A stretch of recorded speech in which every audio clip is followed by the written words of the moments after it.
Welcome everybody. My name's Glenn Wilkinson, and my talk today is entitled The Machines That Betrayed Their Masters. Thanks for coming along. It's a topic that I'm quite excited about, and I'll like to share that excitement with you. At my office, I'm known as the guy with the toys, because every second day there's a parcel from eBay or Amazon or somewhere with toys in it. And I've brought a few of my toys along today, and as hackers, we're all a bunch of big kids basically, so I'll play with my toys, and afterwards, if you want to play with them too, feel free to come and check it all out. So as I said, my name is Glenn. That's my Twitter handle if you're interested in such things. My lucky number is 11, which is why that man's wearing 11 on his shirt. I'm originally from a country called Zimbabwe. It's a small landlocked country in southern Africa. I studied at the University of Oxford in England on a Rhodes Scholarship. So I have a master's degree in computer science from there. And I currently work for an information security firm, pen testing firm called SensePost. It's a company started in South Africa about 14 years ago. In fact, it was our 14th birthday this year. But I work for the London office, which has been running for a few years now. So my day job is hacking stuff. I guess I'm a security analyst or pen tester or whatever you want to call it. So I get paid to hack stuff, which is, kind of a dream growing up. I never thought that I'd get paid to hack into banks, and now I do, so that's pretty cool. And also spend a lot of time training, so at Black Hat Vegas, other Black Hats, Hack in the Box, all that kind of stuff. We give training on most continents. And then 20% of my time is research time, so I get to play with toys and then come and speak at conferences to lovely people like you. And spoken at a few conferences over the last year about this tech and a few other interests that I have. But enough about me, let's talk about you. Does anybody in the audience recognize any of these addresses or some of these photographs? Maybe it's your house, your friend's house, a place you visited. I see we have some addresses in Amsterdam, Germany, Italy, Turkey. Now, I see there are fewer people here than there were at the keynote when I collected this data yesterday, so we may not get a hit. But do let me know if you see anything of interest. Anyone from Israel? I see a nice coffee shop there that someone may have visited recently, and maybe someone stayed in the Intercontinental Hotel. And a whole bunch of us from the States. Anyone recognize their office or their house? Or someone stayed at the Essex Inn in Chicago? Well, I'm asking, but I'm actually telling. You have stayed here, you do live here, so don't worry about owning up. And of course, welcome to those of you who attended Black Hat Vegas in 2012. Good to see some continuity over the years. And also Black Hat EU, so welcome to those of you who have attended that conference in the past. Welcome back. And nice to see people visiting from all over the world. So we've got people here from the States, from all over Europe, and of course from Asia and Southeast Asia. So nice to see a good spread of audience. A very different picture to, of course, Black Hat Brazil, end of last year, where it seemed a lot of people were visiting from the region locally. Interesting. How do I know all of that? Well, the topic of the talk, something about machines, something about betrayal. And I'll give demos in a little while about how I got that information. But I got it legally above the board by passively listening to devices that you guys are carrying in your pockets. And so something about surveillance. What's interesting is that I'm doing some degree of surveillance here and profiling, but everything that I'm discussing is research done pre-Snowden. And a colleague, Daniel Cuthbert, and myself a couple of years ago had the idea that maybe governments and private sector organizations are spying on us and trying to figure out all kinds of information about us.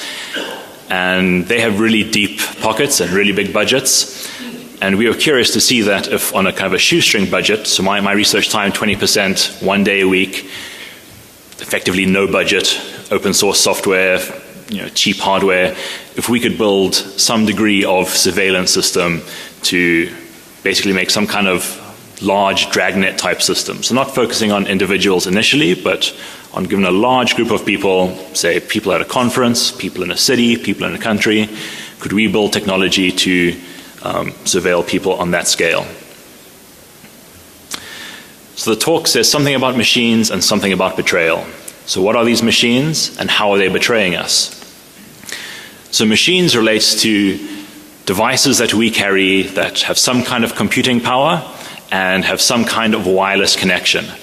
Now you go back 5 years, 10 years, maybe you had a cell phone, but its only connectivity was the cell network. Go back a bit further than that, and maybe you had a wristwatch or something, and maybe the crystal emitted some tiny signal, but effectively you're isolated. But these days, more and more so, we're carrying devices that have some degree of computing power and also emit signals. Cell phone, maybe the most common example, the smartphone. Most of us here carry a smartphone. In fact, based on those previous images, I know that you guys carry smartphones. But that's not the only example. Bank cards these days have NFC chips, so near-field communication. In London, where I live, we use the Oyster card. It's a travel card. Also uses NFC-type technology. In the States, I've noticed that your identity cards have some wireless chips inside them. I see there's at least one person here wearing Google Glass. So Google Glasses, the future's weird. Your glasses and your book and your watch, suddenly everything's got computers and wireless technology, which is kind of strange when you think about it. And the thing with the Nike symbol there, that's a fitness bracelet. So that's getting really popular these days. You have this bracelet you put on your wrist and a chip you put on your shoe and a heart meter you stick on your chest, and all of this stuff monitors your activity and all communicates wirelessly either to your phone or to some other device for synchronization. Passports these days have chips in them. You'll notice some of these devices essentially have short-range communication, some have long-range communication. But even things like NFC are sometimes not that short. On the left, does anybody know what that device is? Just under the Google Glass image? Yeah, pacemaker. Wow, the future is messed up. Pacemakers have wireless technology, and not some small custom subset, actual Wi-Fi. Which is just really weird. So the point is that we all carry devices either on us or essentially inside us that have some computing power, and they use some kind of wireless technology. And the wireless technology that they use varies between devices. So perhaps the cell phone has the most number of technologies. In this image we see it has Wi-Fi, Bluetooth, NFC, GSM. So a whole bunch of wireless transmitters and receivers that are essentially just shouting out information. Now, the betrayal comes in when we think about what these signals are and how we can interact with them and what we can learn from them. So there's essentially two things that I'm interested in. One, the uniqueness of the signal that's being emitted by one device or a collection of devices. If a device, be it a cell phone or a passport or a fitness bracelet, if it's emitting some wireless signal that's unique, at least for some period of time, then I can uniquely identify you if I'm able to detect that signal. So, most common example, and the example I have the most success with, is Wi-Fi. So all of your mobile devices, if you've left your Wi-Fi on, even if you're not actively using it, as I say that, I've left my Wi-Fi on, I'm the guy giving the talk. So if you've left your Wi-Fi on, your device is constantly making noise and sending out a unique signal that includes the MAC address of the device essentially. So I can uniquely identify this device in this room.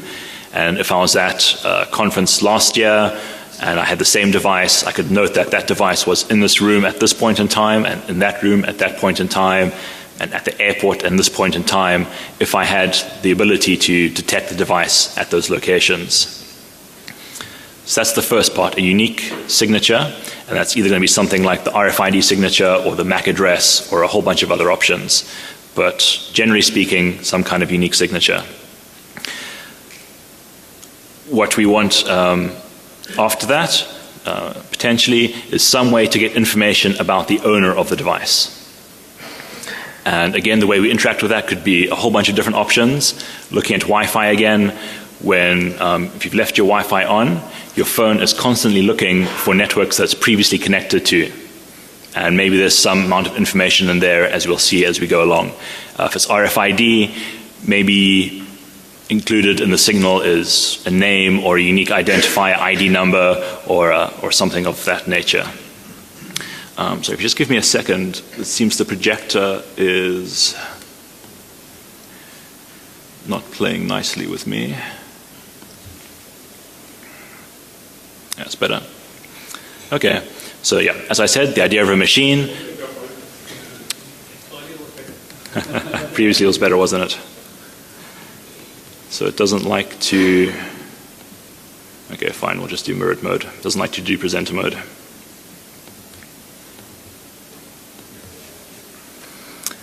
I'll just guess what slide's coming next. So I think the next slide will be what. So anyway, so a machine. So the machine can be anything that's. Sorry? Yeah, so it's mirrored.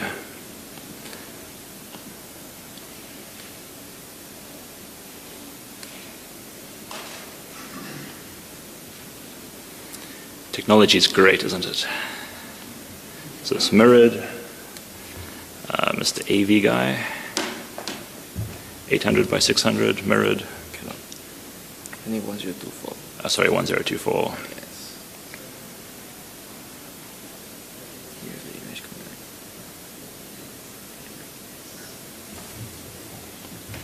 back. Okay, we'll skip the.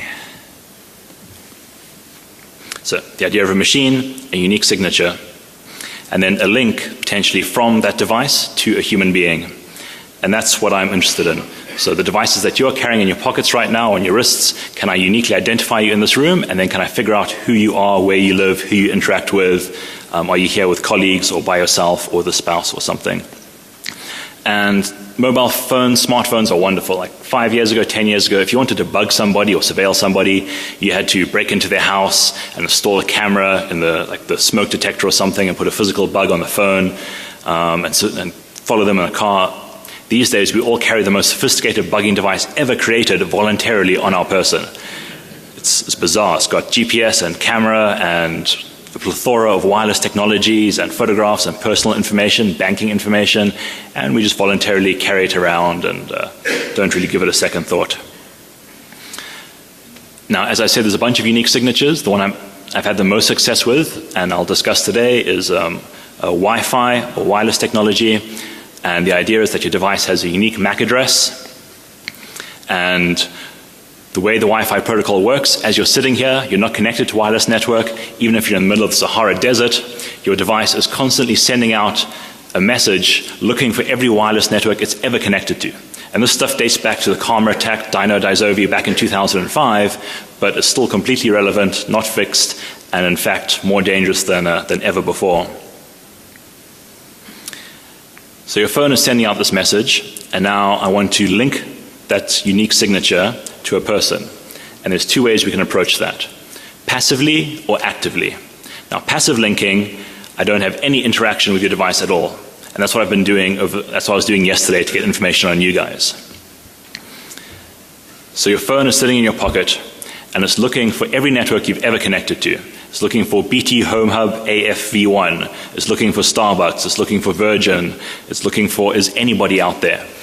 So as you've traveled the globe, you've connected to different wireless networks in different countries, and you've clicked join that network, and you haven't, say, forget that network after you've left. Your phone has remembered that, and it's in the room right now shouting out the names of all of those networks. Now immediately I can infer certain things from that. If your phone is looking for McDonald's free Wi-Fi and L Budget Airlines free Wi-Fi, then I know you're a bit of a low roller. If your phone is looking for the Ritz Premier Suite and looking for British Airways First Class Lounge, then I can kind of infer that you're a bit of a high roller. And sometimes the name of the network might be immediately obvious. If I see somebody looking for Royal Bank of Scotland Corporate, then someone probably works at RBS. If someone's looking for Royal Bank of Scotland Corporate and they're looking for Hooters, then immediately we can draw some conclusions. That was an embarrassing demo I gave once.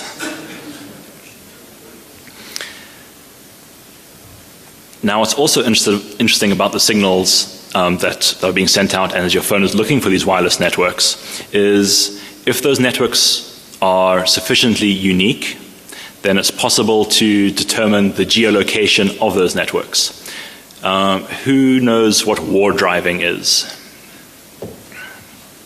About a third of the audience. It's this technique that goes way back to 2001. And the idea is that, number one, you have to wear a ninja outfit. So there's me in the top corner there with my ninja outfit. And you have some device that has both GPS capability and Wi-Fi capability. And you basically traverse an entire city or area, and every time you see a wireless network, you note the GPS coordinates. So there I am being a ninja wandering around London. There's only 4 wireless networks in London. Maybe it's a few years ago. I think there's at least 5 now. And every time I see a wireless network, I note the name and the GPS coordinates, and I make a table like in the bottom corner there. And things like Starbucks, I'm likely to see thousands of times. If you take the planet, probably tens of thousands of times. But if a name is sufficiently unique, then it's possible that it only geolocates to one exact location. And I'm not sure about in Singapore, but at least in the UK where I live, you have providers like British Telecom, BT, and if you get their internet at home, you get BT Home Hub -1234 or something. So some unique name. If you're with Virgin Media 61249. So the name of the provider and then a unique identifier. The same with businesses. So BT Business Hub and then some unique identifier. So if I can create a list like this, and then I notice that your device is looking for BT Business Hub 2DF1, and I have this big table, I can then look up the name of the network that your device in your pocket is looking for, and infer that at some point in the past you've connected to a network in London on the corner of Old Street and City Road. It's going to take a while to do that. So luckily there's crowdsourced projects that anyone can be a part of, and you can submit your own data. So a project dating back to 2001, Wiggle, so wiggle.net, awesome bunch of guys, and they've been running the site for like 13 years now, and they have on the order of 100 million observations. And so I run the software and I travel, I just collect the names of networks, GPS coordinates, submit it to them. And what that means is that anybody can then go and query that database and essentially figure out where devices are from. So now I see someone looking for BT Home Hub, and I immediately know that you're from this address. Now, an interesting anecdote, when I was working on the software that kind of does all of this stuff, I was sitting at a coffee shop in Oxford where I used to live, and I had my software running, and I was just watching the screen, and 2 guys walk into the coffee shop speaking Arabic to each other. And I was watching the screen, and I see 2 new mobile devices probing for a network, and my software geolocated those networks to a small town in Saudi Arabia. So I'm just sitting there watching my screen, these guys walk in, it's like, yep, I know where you're from, right down to the street view of their house, or at least of a place where they've lived, or at least visited. So passively linking the signature, and then actively linking. So now interacting with the device. So with Wi-Fi, interacting with Wi-Fi, or if it's another technology, sending signals to the device and interacting with it to either extract information or get it to perform some action to get more information about the owner. Now again, this is not particularly new. This dates all the way back to 2005 and an attack called the Karma attack. But basically when your device is looking for Starbucks or McDonald's free Wi-Fi or something, number one, I can hear that signal, and 2, I can reply, say, hey, it's me, Starbucks.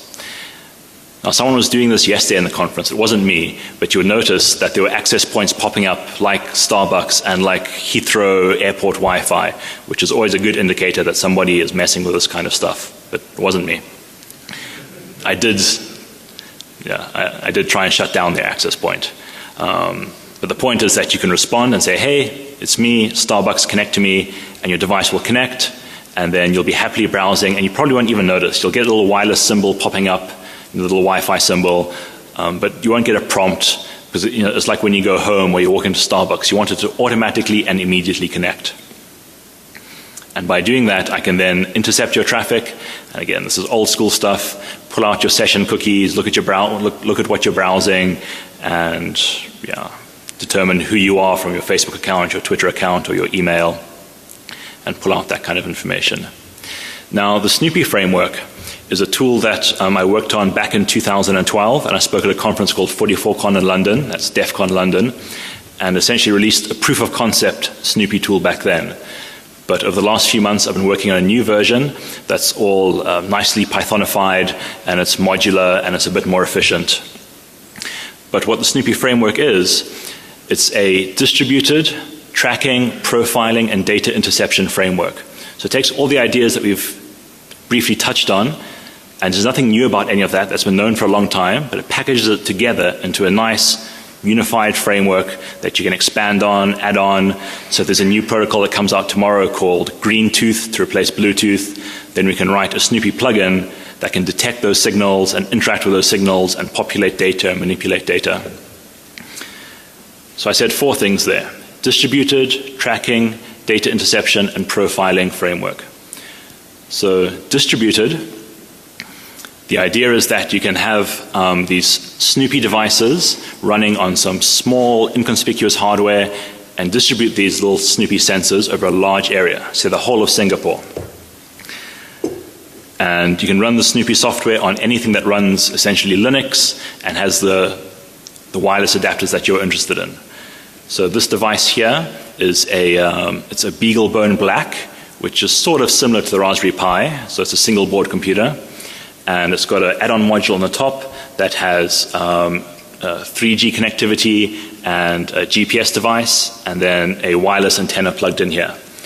So very small, very inconspicuous. I can plug it in and leave it lying around somewhere, put it in a nice little case. And the idea is I can leave it here unattended, and as you're all interacting here and walking around and day in, day out, this device will be collecting information and syncing it back to a central Snoopy server. Now I can drop these devices over, say, the whole of Singapore, thousands of them. And as people move around the city, these devices will detect them, interact with them, and send the data back to a central server. So that's nice, because existing technology, things like the Pineapple, it runs on the single device, and then you got to put in the memory card, take out the memory card, put it in your laptop, open up Wireshark.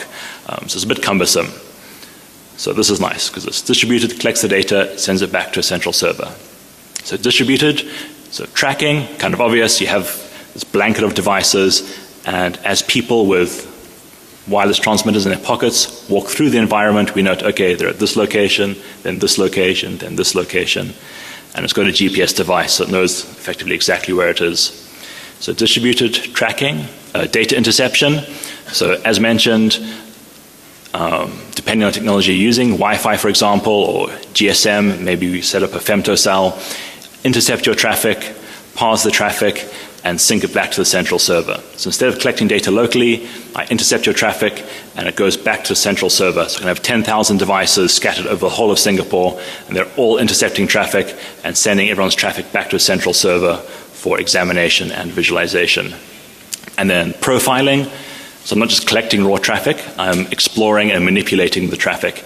And I can work out things like where you live, what your Facebook profile is, who your Facebook friends are, what Facebook friends you have in common, your inbox, who you've been emailing, common links of people you've been emailing. So those are kind of the 4 pieces of the tech. And essentially nothing new, but putting it all together into one unified framework. And then the next generation Snoopy, which is after the 44Con POC, there's only one image on the whole of Google Images that has Snoopy wearing a next generation Star Trek uniform. This is, if you can find another one or draw me one, please let me know. But next generation Snoopy, essentially all written in Python. And you have the main Snoopy process that runs, and it has a series of plugins. So be it Wi-Fi or GPS or Bluetooth or NFC, and it saves that data to a local database on the device. And very customizable, SQLite or MySQL or Postgres. Synchronizes that data to a central server that writes it to that database. And very modular, you can choose which plugins you want to run. And then multiple Snoopy devices all running, syncing data back to a server. And on the server you can do data exploration and visualization, either in a web interface or via a tool called Maltego, and we'll see a demo of that in a little bit. You can also sync data over different technologies. So these little things here are called Zigbee radios. So this Snoopy drone, if I plug in the Zigbee module, it'll then collect data and synchronize it back to kind of a central Snoopy device, maybe up to 8 kilometers away, depending on the Zigbee radio. So you can have a whole bunch of Snoopy drones with a Zigbee radio, and then one central device with a Zigbee radio, and they'll all synchronize data back to that one, and then maybe the middle one uploads data over 3G or something to some other central server. And Zigbee's great. So this one's 2.5 kilometers range, so a tiny little antenna, but 2.5 kilometers, I guess, outside range, and it draws very little current, so I think 300 milliamps. And then you can create any configuration you want. So have these devices syncing over Zigbee, to a device over 3G, to a device over Ethernet. So basically a nice big distributed network to catch stuff. And here's an illustration of just the ability to intercept and manipulate traffic. So we have over here 2 Snoopy drones. Can you see my mouse cursor? You can. 2 drones here, and a bunch of client devices or victims. I was told I mustn't use the word victim, so a client. So devices over here that have, in this case, associated with Wi-Fi, and their traffic is going through the drone and then through the Snoopy server, and effectively I do natting at the server. So I can see this client's exact IP address and traffic flowing through the server. I just pass the traffic through a proxy, and I can pull out things like cookies and websites that you're visiting, pass it through SSL strip to try and defeat SSL, which works remarkably well against most sites. And then through a man-in-the-middle proxy setup where I can insert arbitrary code, insert arbitrary JavaScript, for example, or change every image to a picture of a cat. Or one of my favorites is turn every image upside down. So you see the guys in Starbucks, you know, on their device browsing funny cats, and it's upside down. So they turn it upside down, and I turn their stuff upside down. And it kind of goes on like that. You, of course, shouldn't do that. And then a degree of traffic inspection, so pulling out things like PDF documents or VoIP conversations, and then some social media APIs. So if someone's browsing Facebook and I'm able to obtain their Facebook either session or password, I can then grab all of their friends and their friends' friends and things like that. And of course over here we see the geolocation technology using Wiggle. And of course what's nice is these drones are fairly dumb. They don't have to have much processing power, and they just pass on the grunt work to the server potentially, which hands out internet over there. And yeah, so you can run Snoopy on a whole bunch of different technologies. So we have the Nokia N900, fantastic cell phone. It runs Linux, unfortunately decommissioned, but there's a new project breathing life back into it, the Neo 900 project. Kind of Kickstartery. I'd recommend you go and donate to that and get yourself a device. The Raspberry Pi, the BeagleBone Black, the Shiva plug. The BeagleBone Black's my favorite device. So it's stable, it can run a modern OS. So I've got Kali Linux running on here, which is great. So it's essentially a pen test box on a small device like this. And yeah, if you can't see it over here, that's an image of it there. And it's got this fantastic GPS and GSM board on top, which is a prototype which has just been released. And what else can we do? Well, you can see I brought my little friend along today.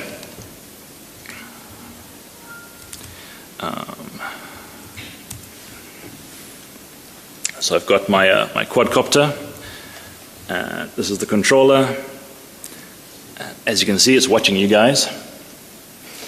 So this is the controller for the quadcopter. So I fly it from here. It's got a FPV camera mounted on it. So essentially I can pilot it from here.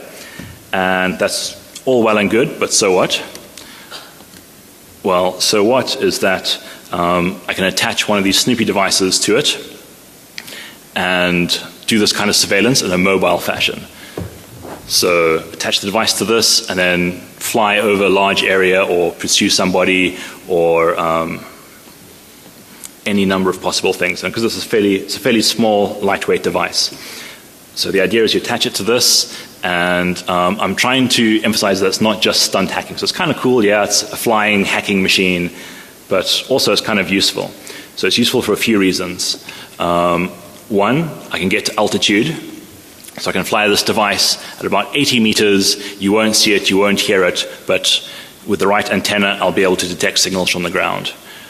So if there's some area where I'm not able to plug in devices locally, I can attach it to the flying machine and fly overhead at a safe altitude where you can't see me or hear me, but I can hear the signals from your device. Secondly, if there's some kind of physical barrier, I can bypass that. So big walls or men with guns or dogs or something can bypass that physical barrier and collect data from the other side.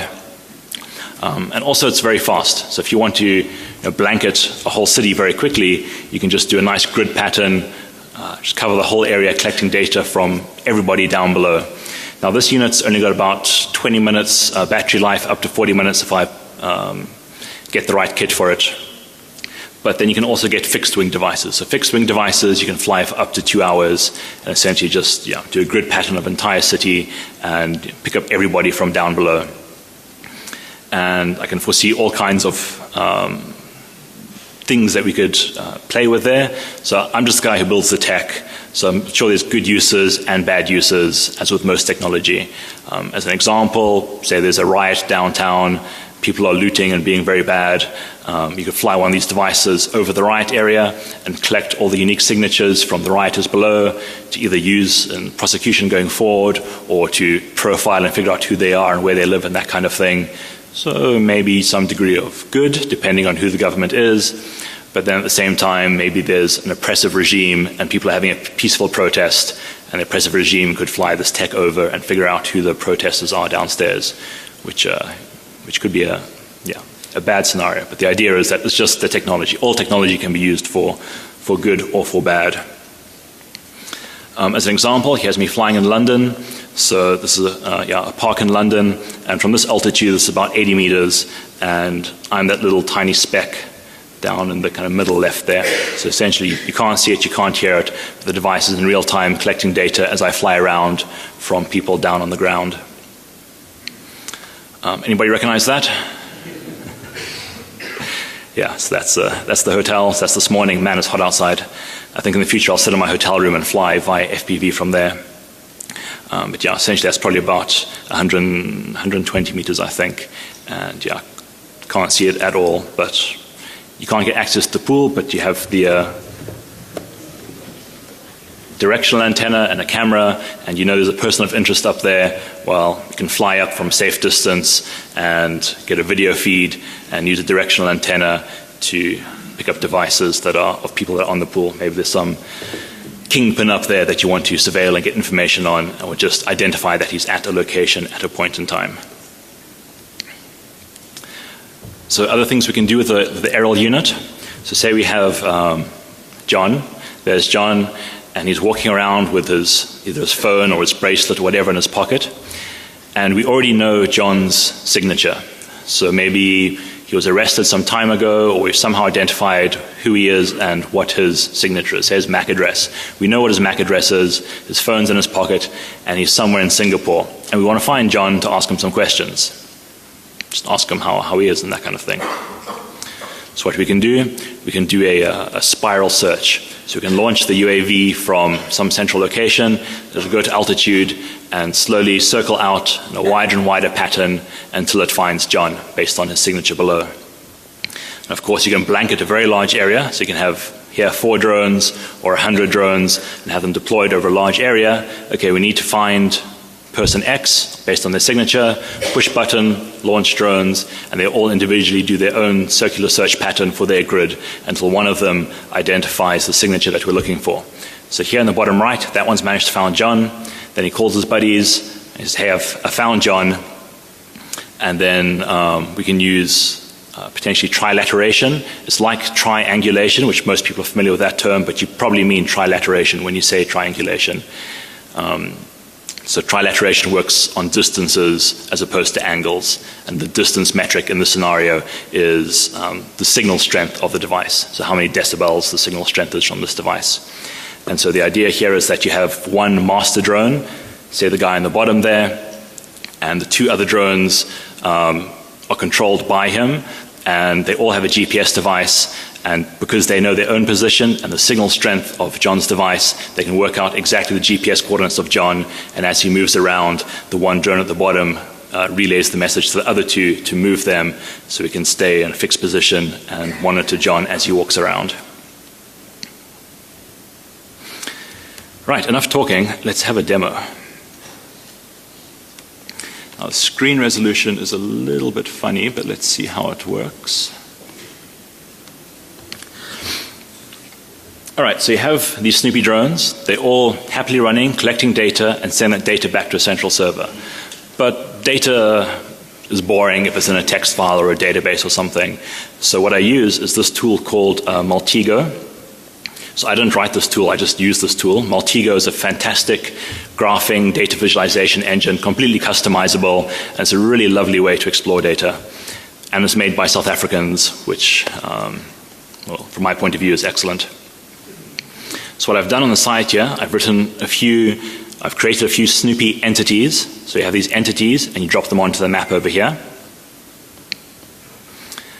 And then against entities, you can run a transform, which is just an operation. So you have this starting point, the base of operations, and I can run the transform that says fetch drones. Now this fetches, you can customize what data you want to select. On the time here you have, on the side you can have time metrics. So you want to fetch drones that were active today, or that were active last Tuesday, or that were active a year ago. Default is to fetch all drones that have ever been active. So this is including historical data here.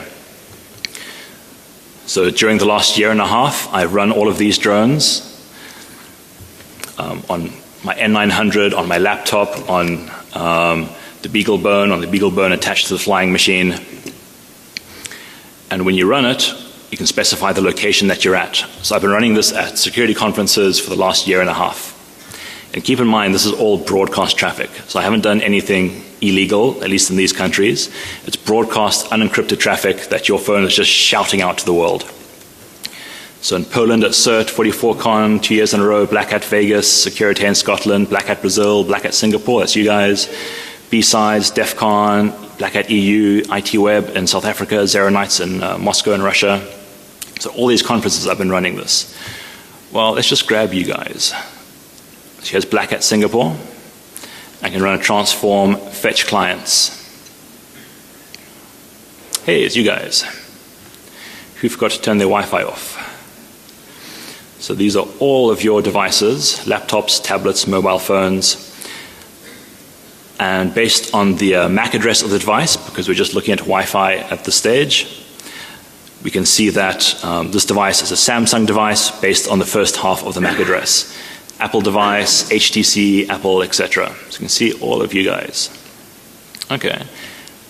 Live demos are always interesting. Let's see if we can find something cool. So let's grab a subset of you guys down there.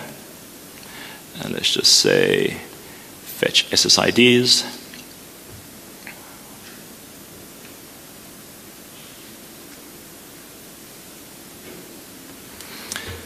Now, if it comes back with no SSIDs, that just means your device was sending a broadcast message. Are any wireless networks out there?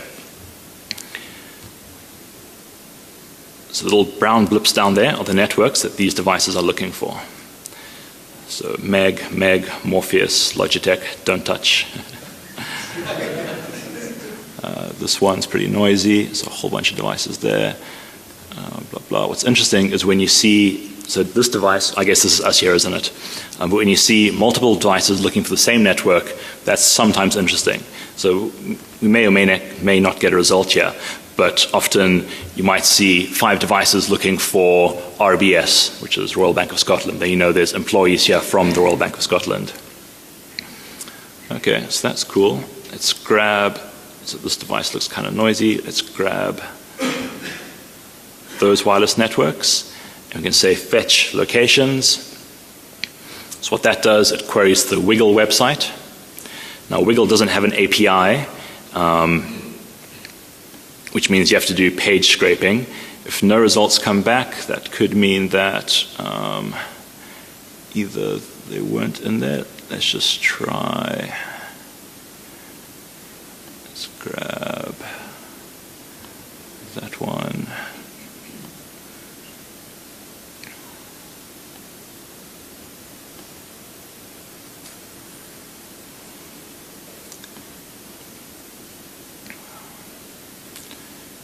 Grab a few more.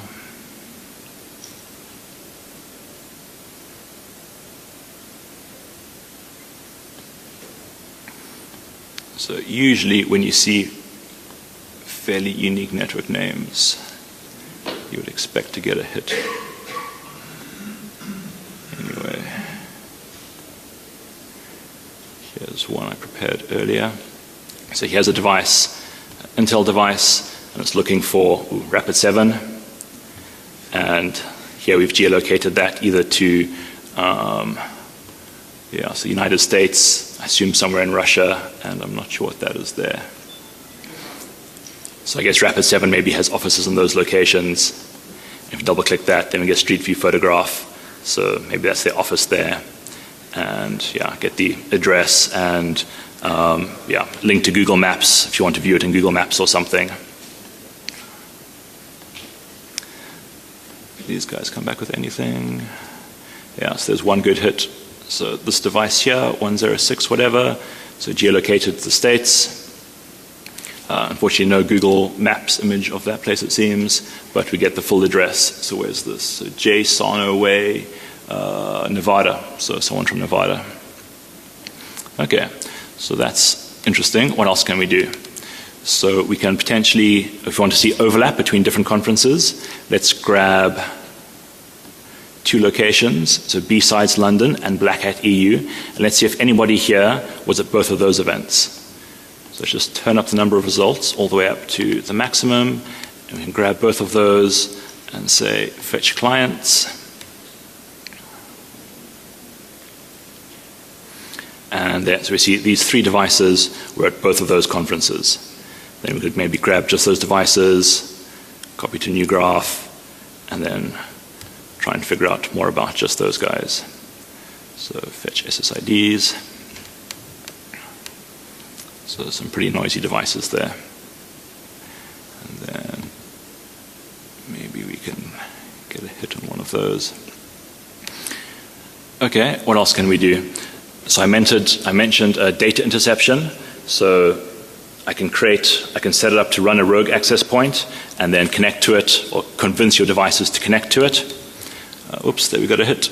So that geolocates to, actually it's not a good hit. So if we go across to this window, so this is the Snoopy software. This is running on my laptop at the moment, and I'm going to run it, and I'm going to say, bring up a rogue access point, and then get my phone to connect to it. And of course, it stopped working while I was talking to you guys. All right, luckily I was running it before the break. And if we look at, which graph was it? Actually, I can do this slightly differently. Okay, so I'm going to show you this demo. So here's a photograph, and it's a photograph of the SensePost offices in South Africa.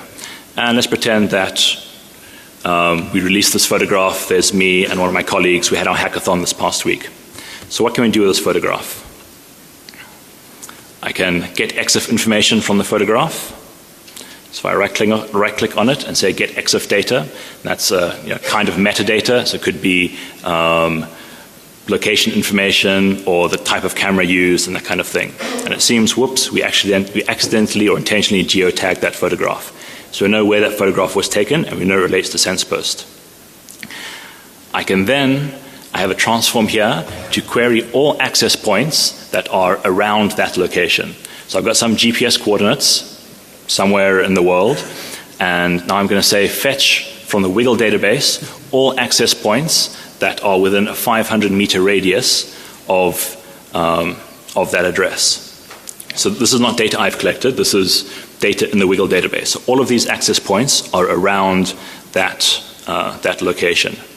I can then go through all my historical data from all the conferences I've been to and see if I've been to any event where a device I observed at that event was looking for a wireless network within 500 meters of this address, which I suspect is the SensePost office.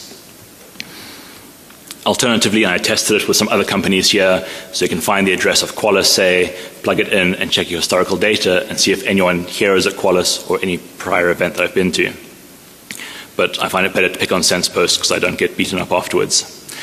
So here we see that these devices here are looking for WLAN AP, not that interesting. Wi-Fi, maybe more interesting. Linksys, So given this name is quite unique, so what that means is that these 6 devices here at some conference in my massive database were looking for a network within 500 meters of the SensePost office. So let's just grab those devices, copy them to a new graph, and let's fetch locations. What locations were these devices observed at? So observed at B-Side, Security, IT Web, so most conferences actually, so it probably is SensePost people. And then we can just check what networks they're looking for. So what networks were these guys looking for? Noisy devices, it seems, bad SensePost employees. And we start to see stuff like, so I added a bit of extra data just to highlight the point, but if we see stuff like Hakito Ergo Sum, so we know it's a hacker conference, DEF CON,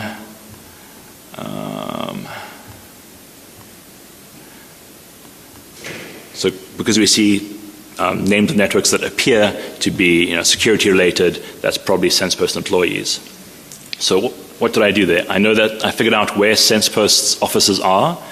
So I could have entered the street address, but I had a photograph here with EXIF data, figured out the GPS coordinates of the SensePost office, then looked for all networks that are around that area within 500 meters of that office. So if you went to South Africa and went to our office, you would see these networks. And then all of those networks, I checked my historical data to see if I'd ever observed any client devices that were looking for those devices. And I found 6 devices looking for a network within 500 meters of the SensePost office. And then I see these devices are looking for networks like Hakito Ergo Sum and like DEF CON.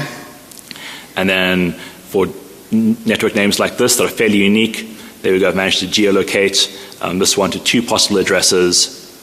I'm not going to double click that because it might give my address, but potentially I can very quickly figure out the address of, or the home address of SensePost employees. And I tried that against a few other companies here, and it does work pretty well, but yeah, I don't want to get into trouble. What else can we do? So I mentioned the rogue access point.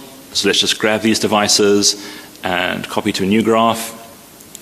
And say I was running the rogue access point. I want to intercept data from these guys. So I intentionally did this to myself because I don't want to do any data interception with you guys. And there I see this Apple device, which is my phone, was browsing these 2 websites whilst tricked into associating to my phone. So Vampire Freaks and Rubycorn Project. So I was browsing vampirefreaks.com, and I can grab the cookies. So there we go. There's the session cookie for this device that was browsing, username Jimmy911. So yeah, you can actively intercept data from devices. And one final demo, just to put all of that together. So what's nice with Maltego is you can run what's called a machine, which is running multiple transforms at once. So here I have a base of operations, and I can do a whole bunch of transforms simultaneously. Now what this is going to do, it's going to fetch all active drones.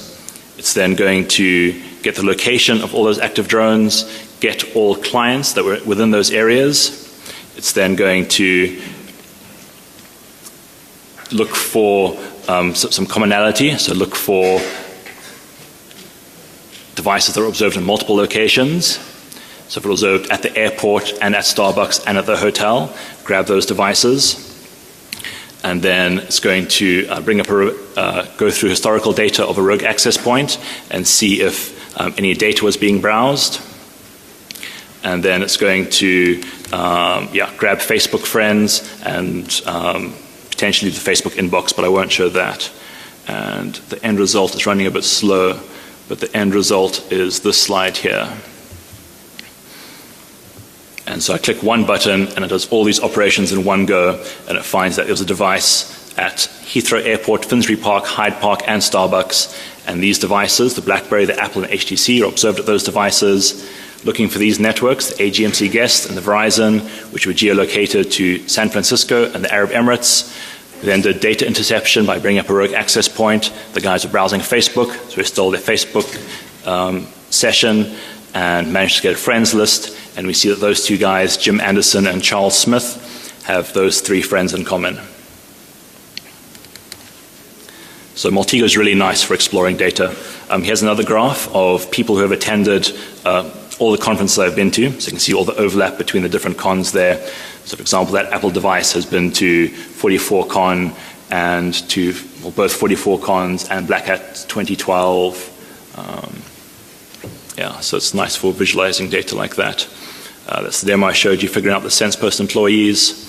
Here's an experiment I did sitting in King's Cross train station in London for about 12 hours. And you see the graph, number of unique devices observed over time. So, yeah, big spike over breakfast, small spike over lunch, big spike in the evening. So just looking at a kind of macro level there. And then the ratio of devices observed. So this is from all the conferences. So 77,000 devices I've observed. And a big chunk of Apple. So over 3/4 Apple, and then HTC, and then Samsung, and then going down. But interesting to see how popular Apple is there. Bunch of scenarios I can envision the stuff being deployed in. So I mentioned the UAVs flying over, maybe a riot area or something, so a degree of law enforcement, or bad stuff, peaceful protesters. Another example, let's say you want to figure out the identity of a celebrity. So I noticed Jeff Moss, founder of Black Hat, he's at the back of the room. So if I know he's here and I'm running my Snoopy drone, he's playing on his phone. I know he was at another Black Hat conference, say Brazil, and I collect data from that conference. Then I know he's at some charity event, so I go to that event. And I keep going to events that I can physically know he's at until I get a correlation of all those different events, and I see one device being observed at all of those different events. Then I know that that device is most likely Jeff. And then once I've identified him, then I can probably do some more active attacks to try and get information off of his device. There's a lot of other scenarios where this tech is actively being used. So you may not know, but most shopping malls have this stuff running already. So in retail, for example, there's companies like Path Intelligence and Euclid Analytics, and they track your devices. They use the same tech here, so Wi-Fi, Bluetooth, NFC, all this kind of stuff. They also use cameras and audio and stuff. The military is also using it.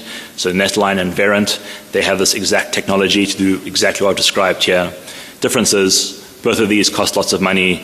This stuff's open source and free and off-the-shelf hardware. I found this image, which I thought was cute, considering I'm flying drones here, the Drone Survival Guide. If you're interested in how to survive drones, go to the dronesurvivalguide.org. Quick graph here on conferences I've attended, and you can see number of devices I've observed, related to number of attendees, a metric on the end, devices per person, which is very rough.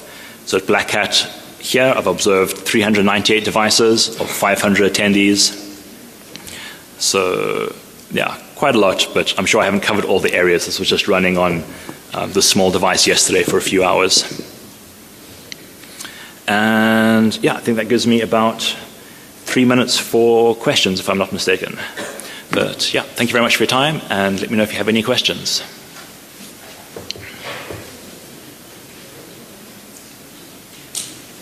Yes? Is there any way to get the smartphones to stop interrogating for fast? Yep.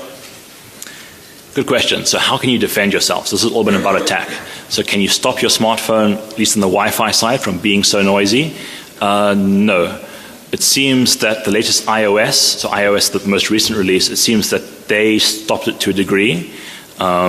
I've had various tests. Sometimes it's much more quiet. But Android, Windows, all the others, they're still just as noisy. So you have two options: turn off your Wi-Fi when you're not at home, or clear your network lists. So on Apple products, there's only one option: delete all networks. Not so convenient.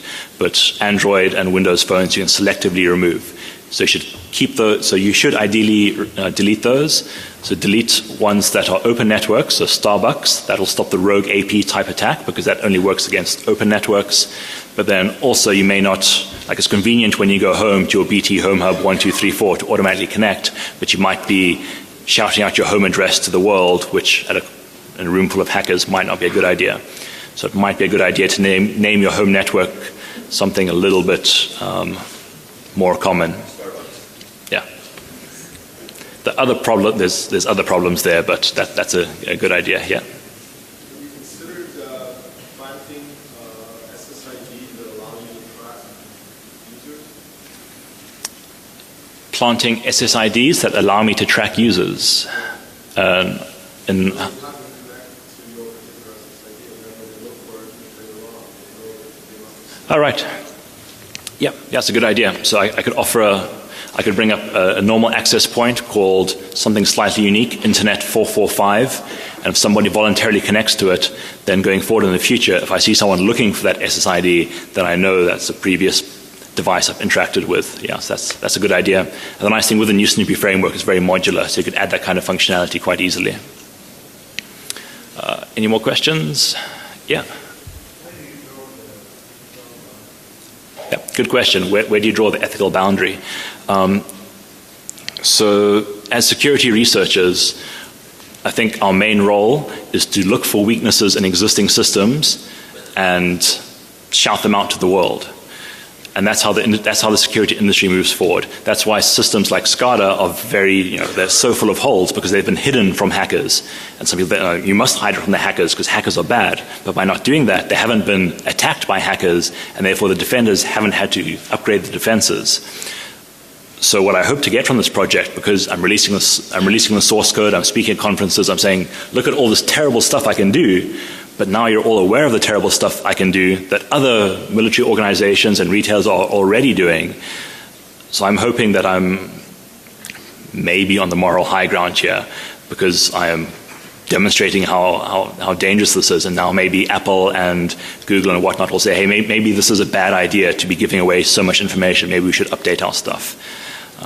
So I guess I don't think about it too much. As a security researcher, I'm demonstrating there are weaknesses, and I hope by demonstrating those weaknesses, people will make their stuff more secure.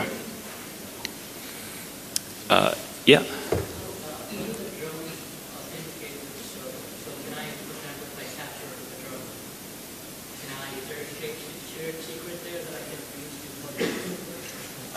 So if you physically compromise a device, can you use it to your advantage?